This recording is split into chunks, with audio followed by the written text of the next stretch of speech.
Thank you. নবম দশম শিক্ষার্থীদের জন্য দেখো একটি বোর্ডে অঙ্ক দেওয়া আছে উৎপাদক। উৎপাদকটা কি? B square minus one plus two C minus C স্কোয়ারকে উৎপাদকে বিশ্লেষণ করো।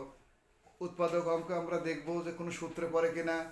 সূত্রে যদি না যায় তাহলে দেখবো কমন যায় কিনা। কমন যদি না যায় তাহলে যোগ বিয়োগ করে উৎপাদক করে ফেলবো। সুতরাং আমরা দেরি না করে শুরু করি। সমান বি স্কোয়ার মাইনাস, যদি আমরা এখানে কমন নেই তাহলে ওয়ানটা কিন্তু আগে লেখা যায়, সি স্কোয়ারও আগে লেখা যায় ইচ্ছা। তাহলে এটা যদি নেই আমরা এ মাইনাস টু সি প্লাস হয়ে যায় কিন্তু সি স্কোয়ার। তাহলে দেখো এটা কিন্তু একটা সূত্র পরে মনে মনে স্কোয়ার করে দিলাম। Square minus two A B plus B square, এটা যদি মনে হয় square minus two A B plus B square এরকমই। তাহলে B square minus one minus C whole square.